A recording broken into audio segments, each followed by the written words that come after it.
down the squad, the other 5% playing God, oh Lord. The game's comical, all I can do is laugh now. And all that beefing gon' turn me to a cash cow. And for that money, broad daylight. Hey guys, how's it going? Welcome to my fight prediction video. This time we're going to be talking about the fight between Gennady Golovkin and Willie Monroe Jr. So we're going to begin by introducing the challenger, which of course is Willie Monroe. Now this is a slick technical guy. He's a southpaw. He's kind of a mix between the Cuban school of boxing and the traditional slick technical American fighter. So that's really what he is. Very mobile. He has a good jab, good skills. He's also a good counter puncher. He can move. He can stick a move. He can stand there and exchange with you. Yeah, you're seeing some clips of that right now. He's also good on the inside. That's another thing that he is. He can hold his own on the inside as well. So what you're looking at is a guy who has a multitude of skills, very intelligent guy, ring IQ, very, very high. So actually one of the more challenging opponents for Gennady Golovkin. In boxing, styles make fights 100% of the time, and therefore 100% of the time you have to always look at the styles when you're talking about making predictions or when you're trying to bet on fights, for example. And in this case, this is no different. Styles make fights. Willie Monroe, his style is by far a more difficult style for Gennady Golovkin, just based on the skill set that this man has compared to anything that Martin Murray was ever going to give to him. So just looking at accomplishments and looking at the name and saying, oh, this is a step down for Golovkin, that is absolutely nonsense, because this is a skill-wise a step up for Golovkin, because he's facing a guy who has a style which is going to be a lot more uncomfortable for him. He's a southpaw, he's slick, he's technical, he's very mobile, he has a good jab, he has range. This is a very smart guy that is in the ring with you. You shouldn't underestimate the skills of Willie Monroe. This guy is very, very talented. So when you look at Martin Murray, for example, you have to ask yourself, what do you really think Martin Murray could have done to beat Gennady Golovkin? He had really no chance winning that fight. And, you know, he'd done impressive things against Sergio Martinez. He'd been to Germany and arguably won that fight in Germany, for the WBA strap. But the fact of the situation is, Willie Monroe, you may not have heard his name, but this is by far skill-wise and styles-wise, this is a much tougher opponent for Gennady Golovkin. Okay, but we do know he's fighting Gennady Golovkin. Now, from what we've seen of Golovkin already, 19 KOs in a row. This is a guy who leaves devastation behind him every single time he fights. This is no joke. This is Gennady Golovkin. He has a chance to really go down as something very special. I'm talking about Golovkin here, just based on what he's actually doing in the game. Nobody wants to fight this guy. So right off the bat, you have to give huge credit to Willie Monroe for actually taking this fight. Personally, I think this fight was taken a little too early for Willie Monroe. I would have preferred him to get 2 or 3 fights in before he faced a guy like Golovkin. But he's picked the fight, so we have to break down what is likely going to happen. Okay, so the first thing we should know about Willie Monroe is that he is a guy who actually already knows that he isn't paralyzed. So what that means is he knows he has feet, he knows he has legs, and he actually understands that he can move his feet and his legs. You see, because we've, lately in boxing, there's a large number of biological androids who are coming into this sport who really forget that they actually have legs, and so they literally stand in the middle of the ring and attempt to catch everything. Whereas Willie Monroe remembers that he is not paralyzed, and so he uses his feet and he moves around. What the casual says is running. Of course, this is really just utilizing lateral movement and, of course, circular movement. This is boxing. So how does that affect this fight? Well, if you look at Gennady Golovkin, you know that he doesn't have the quickest feet. So Willie Monroe already knows this, and he knows that he has the quicker foot speed, and he has beautiful foot movement, and he has the footwork as well to really frustrate Golovkin. That's something he knows. So you're going to really see him using that in this fight. What I mean is you're going to see a lot of lateral movement. You're going to see a lot of catching Golovkin and then stepping back, stepping out of distance, and then moving to prevent Golovkin from actually being able to return fire. That's what you're going to see Willie Monroe doing a lot in this fight, especially in the early rounds. He's going to come in there, he's going to be quite cautious with Golovkin, in my opinion, and I believe you're going to see him really just using his boxing skills and trying to get out of the way and force Golovkin to move his feet. Because you see, Willie Monroe, I mean, look, listen, it's a styles matchup. What you should see Monroe doing in this fight is really forcing Golovkin to move his feet so that he's never set to punch. In other words, you want to make Golovkin move so that he can't actually sit down on any of his punches. Everybody wants to talk about the power of Golovkin.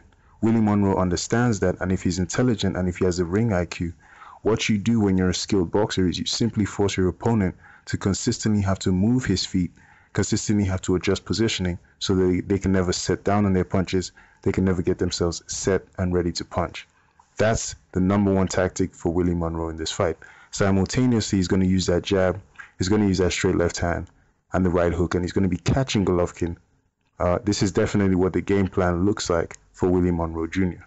So now on the flip side, what does Gennady Triple G Golovkin have to do to actually neutralize the foot speed, neutralize that mobility which Willie Monroe Jr. has? Well, basically he has to cut off the ring. This is something we already know Gennady Golovkin is excellent at doing. When the casual says this guy is running or that guy is running, you're really listening to somebody who is not only dehydrated, but somebody who also doesn't understand the concept of cutting off the ring. For example, like George Foreman would do, or a guy like Julio Cesar Chavez. These people didn't allow an opponent who could move to beat them because they understood you could actually cut off the ring. When a guy says somebody is running, you're basically admitting that you're one-dimensional. You're admitting you don't understand boxing. Okay, so we can quite clearly see videos right now, or the Gabe Rosado fight. Here you're seeing Gennady Golovkin cutting off the ring excellently. Beautiful lateral movement from Golovkin is exactly how you cut off the ring. You want to be moving laterally with your opponent, keeping your opponent always in front of you at all times, and then being able to close the distance using that lead foot to actually close the distance. But you don't want to get too close because then your opponent can easily spin off of you to either side. So what you always want to do is maintain a certain amount of distance between yourself and Golovkin. Watch the precision with which this man is cutting off the ring. This is beautiful stuff to actually watch. He always maintains a certain amount of distance so that no matter where Gabe Rosado goes, he's always going to keep him in front of him. But then he's also utilizing lateral movement at the exact same time to keep him exactly at this position. Now look at where he has Gabe Rosado now off the ropes, and it's just lateral movement to either side. Look at this from Golovkin. This is how you cut off the ring. Okay, so this is what Canelo Alvarez needed to do versus Erislandy Lara. This is what anybody who claims somebody is running needs to watch Golovkin and watch how this man cuts off the ring, while at the same time applying an immense amount of pressure on his opponent. Once again, Golovkin being the aggressive, counter-punching pressure fighter that he is. In my opinion, the best fighter in the middleweight division. Alright, so having just talked about Golovkin's ability to cut off the ring, what you're watching right now is Willie Monroe on the ropes, and this is a place where I believe he's going to have huge problems with Gennady Golovkin if he lays on the ropes like this, because you have to realize Golovkin is not Brian Vera. He knows how to cut off the ring, and he knows how to do it more than once. So what he's going to do is, if he gets Willie Monroe into a position like exactly what you're seeing right now, Golovkin's going to be looking to land some huge punches to the body, which is going to take Willie Monroe's legs away from him, which is one of his biggest assets. And then the fight's going to end shortly after that. So Willie Monroe has to be very careful with laying on the ropes with a guy like Gennady Golovkin. Even though he knows how to fight on the inside, fighting on the ropes like this against Golovkin is never a good way to win the fight. Because trust me, Golovkin doesn't have a problem with the high guard defense. He knows how to find his way around the high guard defense. And he's going to land something very telling to the body, which is going to take those legs away from you. Alright, so let's talk about the keys to victory for Willie Monroe. If I'm Willie Monroe, I want to keep this fight in the center of the ring. I want to use my hand speed, my quickness, my foot speed, and of course my boxing skills to win this fight. I don't want to lay on the ropes. If I'm laying on the ropes, that is an invitation to visit the hospital. That's invitation for pain. That's me asking for punishment. That's basically what you're doing. You're asking for your brain to really be shaken up. That's really what you're asking for when you lay on the ropes with Gennady Golovkin. What you want to do is keep this fight in the center of the ring. You want to set traps and catch Golovkin as he's coming in and then circle out of the way. The reason you want to circle out of the way is so that you keep Gennady Golovkin's feet constantly in motion so that he is unable to sit down on his punches because he's never able to set himself to actually punch. You want to keep Golovkin's feet constantly in motion. That's where the mobility comes in. That's where the foot speed comes in for Willie Monroe Jr. In other words, Monroe, I would be expecting him to shoot the jab, slide back or step back, come back with the straight left hand, and then come back with the right hook. Circle out of the way. Lateral movement. Force Golovkin to move his feet so that he's never able to sit down on his punches. You have to remember, Willie Monroe has all the boxing skills to actually pull off the upset here. He has the ability to change levels from head to body, change elevation. He knows what he's doing in the ring. He has good head movement. He has good defense. He knows what to do. But he also needs to make sure he doesn't become overconfident, because then Golovkin is really going to stop him and he's really going to pay if he becomes overconfident in this fight. And finally, let's talk about the keys to victory for Gennady Golovkin. Triple G has to cut off the ring. It's really just that simple. The good news is, of course, we've seen him do this on multiple occasions. We know how good he is at cutting off the ring. I've talked about it, a little bit in this video itself. So that's the first thing he must do. To assist him in cutting off the ring, the next thing he has to utilize in this fight is the jab. He needs to use that jab to try and stabilize Willie Monroe, try and find him, use it as a tracking device to really just try and pinpoint the location of Willie Monroe, kind of like a radar control system. In other words, he has to use that jab to the chest, use it to the head, use it to shoulder, vary the locations of that jab in order to actually pinpoint the location of Willie Monroe, and also to try and stabilize him and prevent his movement. A quick jab to the body can often stop an opponent from moving the way they would like to move. A quick jab to the chest can also accomplish the same thing. So that's something Golovkin would want to utilize in this fight. Everything else really comes down to just being Gennady Golovkin. He has heavy hands. He's very heavy-handed. So even though you heard me talk about Willie Monroe has to keep his feet moving to make sure that Golovkin is never able to set down on his punches, the fact is there are some guys in boxing who, even if they don't sit down on a punch, they can still do damage with that punch. And Golovkin is one of those people. He's just so heavy-handed that I just think, regardless of what Willie Monroe does, he's in there with a guy who has incredible power.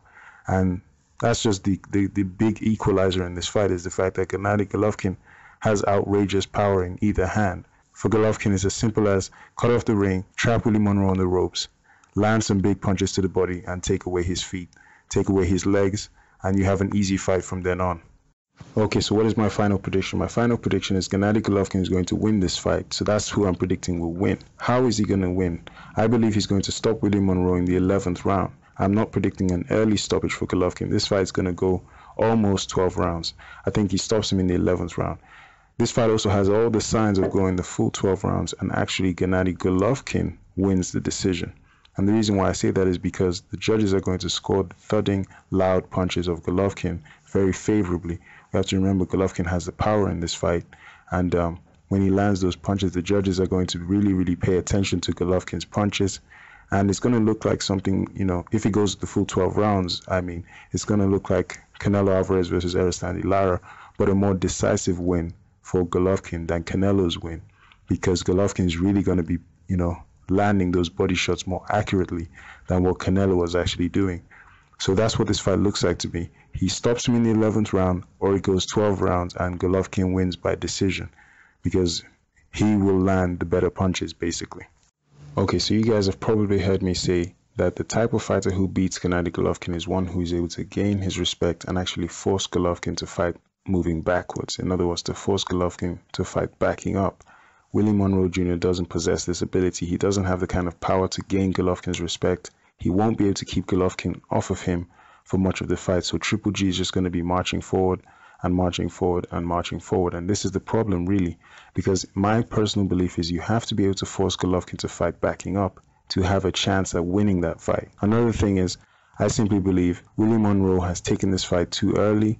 I don't think he's at the level to beat Golovkin, and I just think Triple G is going to be too much for Willie Monroe in the end. So that's really why I'm basing my decision on picking Golovkin to win this fight. Thanks for watching. I hope you guys enjoyed this video. Have a good one, and I'll see you at the next video. Thanks again for watching. Please click the red button to subscribe so you don't miss any of my updates. Of course, you have previous videos you can click on the side panel to enjoy. There's also a more popular video which you might as well check out as well. Once again, please like, comment, and subscribe, and please share my videos. Thank you. Niggas stick around, that'll lift them up or sit them down. Niggas rapping insane, but they really twat. Homie, we really hot, name rank, A block. Slang, cane, chain, hang, heavy bop. Maintain, things ain't millies pop.